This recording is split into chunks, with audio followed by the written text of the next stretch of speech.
Hello viewers, সবাইকে আমার আন্তরিক অভিবাদন এবং সশ্রদ্ধ সালাম। আসসালামু আলাইকুম। আজকে আমি আপনাদেরকে কিছু কথা বলবো বৈশ্বিক এবং বিশ্বজনীন, যেগুলো আমাদের উপর অনেক কিছু প্রভাব বিস্তার করে, বৃহৎ চিন্তার ব্যাপারগুলো আর কি। যেমন ক্ষুদ্রতা নিয়ে আমরা বেশি আসলে আমাদের আশেপাশে জড়িয়ে থাকি, আমরা অনেকটা এগুলো নিয়ে চিন্তা করার অবকাশ পাই না। তো এই বৃহৎ চিন্তাগুলো যখন আমরা করতে থাকবো তখন ক্ষুদ্রগুলো আসলে আমার কাছে কোনো ব্যাপার না। হুম।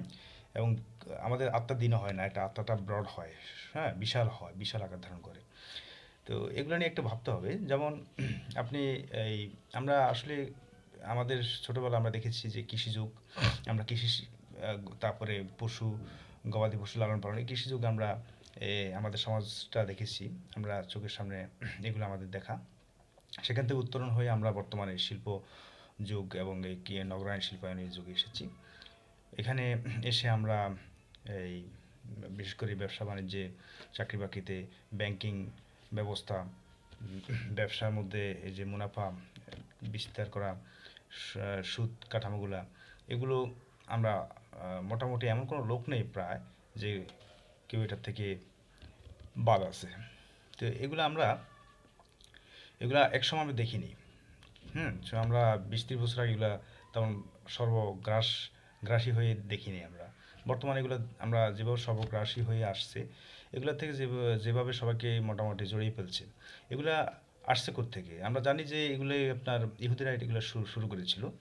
ইহুদিরাই প্রাচীন সুদ ব্যবসা বাণিজ্যের মধ্যে এগুলি আন্তর্জাতিককরণ, তারপরে মুনাফা ব্যবস্থা আন্তর্জাতিককরণ, এগুলা ইহুদিরা শুরু করেছিল। এখন আমরা কিন্তু এগুলোর সাথে জড়িয়ে গেছি। তাহলে একটু চিন্তা করে দেখুন, আমরা কিন্তু মানে পরোক্ষভাবে আমরা কিন্তু সবাই ইহুদিদের চক্রান্তের শিকার হয়ে এবং ইহুদির এই দেখানো পথেই যেভাবে হাঁটছি, তাতে আমরা কি আসলে আহ, মানে পরোক্ষভাবে ইহুদি হয়ে গেলাম না? একটু মাথায় রাখা উচিত। এবং আরেকটা হচ্ছে যে এই ভারতবর্ষের আমরা এই স্বাধীন সার্বভৌম দেশ পেয়েছি। এর আগে যে দেশটা ছিল ভারতবর্ষ, এবং এর আগে ছিল হিন্দুস্তান। হুম। হিন্দুস্তানে অনেকগুলো ধর্ম ছিল, পৈতৃক ধর্ম, অনেকগুলো ধর্ম ছিল। তো মুসলমানরা এসে লিড দিয়েছে। এই লিড মুসলমানরা দেওয়ার পর এখানে এই সব পৈতৃক ধর্মকে নামকরণ করেছে হিন্দু ধর্ম। এখন মুসলমান ধর্ম, এরপরে যেগুলো আসছে মুসলমানদের প্রভাবিত হয়ে, শিখ ধর্ম, বাহাই ধর্ম, জৈন ধর্ম, এগুলো এসছে। তো সেগুলো কি হিন্দু ধর্মের অন্তর্ভুক্ত? আহ, যদি না হয়, তাহলে মুসলমানরা যদি অন্তর্ভুক্ত না হয়, তাহলে হিন্দু ধর্ম যে বর্তমানে শক্তি সঙ্গ তৈরি হয়ে গেছে, এটা অনেকগুলো পৈতৃক ধর্ম হয়ে যেই আকার ধারণ করছে, শক্তিশালী অবস্থানে নিচ্ছে, এটাকে আসলে মুসলমানদেরই দেওয়া নাম, মুসলমানদেরই উপরে এখন আঘাত হয়ে আসছে। তো এটা থেকে আসলে একটু ভিন্নভাবে যদি আমরা এটাকে মানে এদেরকে তাদের আগের অবস্থানে ফিরিয়ে দেওয়া যায় কিনা, এটা ভাবা উচিত আমাদের। এবং স্বাধীন সার্বভৌম দেশে বর্তমানে হিন্দু, মুসলমান, বৌদ্ধ, খ্রিস্টান সবাই সহাবস্থান করে একটা সুন্দর সুস্থ বিনির্মাণে দেশ নির্মাণের জন্য এখন ভারতের যে প্রভাবশালী হিন্দু সংঘ, আরএসএস, বিজেপি, এর সাথে আমাদেরকে যুদ্ধ করতে হচ্ছে। তো এই এই বর্তমানে যে আমাদের আসলে কিছু পিছনের পিঠে তাকার সময় হয়েছে, আমাদের পিছনের পিঠে তাকানো খুব জরুরি বলে আমি মনে করি। এবং প্রত্যেক ধর্মগুলোকে তাদের নিজ নিজ জায়গায় ফিরে যাওয়ার জন্য একটা সুযোগ করে দেওয়া উচিত। পাশাপাশি পিতৃতান্ত্রিকতার একটা ব্যাপার আছে, যে পিতৃতান্ত্রিকতা আমাদেরকে পরিবারের মধ্যে পিতারা আমাদেরকে লিড দেয় এবং ক্ষেত্র বিশেষে নারীরাও লিড দেয়, তাও পিতৃতান্ত্রিকতা অনুসরণে পুরুষের ভূমিকাকেই লালন পালন করার অভিলাষী তারা এখানে এসেছে। তো সেখানে এসে দেখা যাচ্ছে যে পিতৃতান্ত্রিকতা আমাদেরকে আসলে প্রসারিত মানে বৃহৎ কিছু করতে শেখায় না, আমাদের মাইন্ডটাকে, মানসিকতাকে একটা ক্ষুদ্র নিগড়বন্দি করে রাখতে চায়। চাকরি, ব্যবসা বাণিজ্য যেখানে করবেন, ঠিক আছে, ব্যবসা বাণিজ্য করতে গেলে আমাদেরকে আসলে সৎভাবে ব্যবসা করার যেই লাইন ঘাট দেখানো দরকার, সেটা কিন্তু দেখায় না। সেখানে দেখা যাচ্ছে যে সচরাচর প্রচলিত নিয়মে সিন্ডিকেট, তারপরে গুদামজাত করা, এরপরে দুর্নীতি আশ্রয় নেওয়া, কালোবাজারি, এগুলোতে সমাজ সিন্ডিকেট যদিও শক্ত, কিন্তু সেখানে আমাদেরকে দেখানো ওই পথটা থেকে আমরা যদি ভালো একটা পথে যেতে চাই সেখানে নিরুৎসাহিত করা হয়। এটা পিতৃতান্ত্রিকতার একটা কুফল।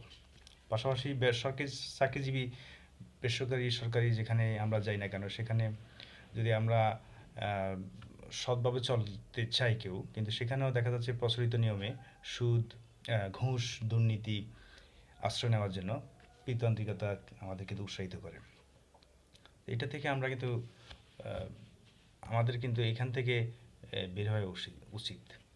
এটা আপনারা দেখবেন। এবং পাশাপাশি দেখা যাচ্ছে পিতৃতান্ত্রিকতা আমাদেরকে আরও অনেক কিছু উৎসাহিত করে, আবার অনুৎসাহিত করে। নিরুৎসাহিত করে যেগুলো, যেমন মদ খাওয়া, তারপরে নারীদের কি সাথে পাশাপাশি অবস্থান করলে, সুন্দর একটা সম্পর্ক গড়লেও সেটা নিরুৎসাহিত করা হয়। তো এগুলো যদি খারাপ হয়, হ্যাঁ মানি খারাপ এগুলা, তাহলে এই খারাপটা যদি নিরুৎসাহিত করা হয়, ওগুলো তো খারাপ, ওগুলো তো নিরুৎসাহিত করা উচিত। তো এই দ্বিচারিতা, এই ধুমুখা আচরণ তো আসলে মেনে নেওয়ার মতো না। এগুলো থেকে আমাদের বুঝতে হবে যে এই পিতৃতান্ত্রিক দুমুখ আচরণ, দ্বিচারিতা, ভূমিকা, এগুলা কি আমাদের সমাজে কল্যাণ বয়ে আনে? না। এই ঘুষ, দুর্নীতি, তারপরে কালোবাজারি, গুদামজাত, এগুলো কিন্তু আমাদের সমাজের একটা নিম্ন শ্রেণী, নিম্নজীবী মানুষের উপর ব্যাপক একটা প্রভাব পড়ে। তো এবং সমাজে একটা ক্ষোভ, দ্রোহ, বিপ্লবের সম্ভাবনা তৈরি করে। তাহলে সভ্যতার সৃষ্টি হয় না।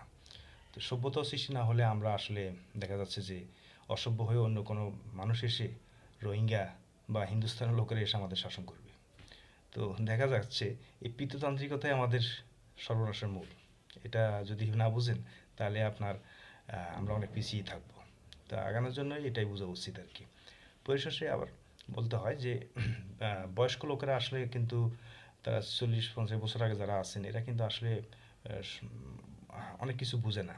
তারা কিন্তু তরুণ সমাজ থেকে অনেক পিছিয়ে চিন্তা ভাবনা এবং সততার দিকেও পিছিয়ে, এবং তাদের নীতি থেকেও তারা আগে যে ধারণা যে লালন করে সেটার থেকেও বর্তমান তরুণ সমাজ অনেক ভালো কিছু ধারণা করে। এগুলো বুঝে তারপরে আসলে আমাদেরকে বুঝতে হবে।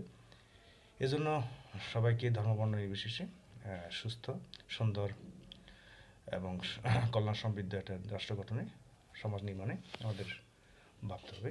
পরিশেষে সবাইকে সুস্বাস্থ্য কামনা করে বিদায় নিচ্ছি। আসসালামু আলাইকুম।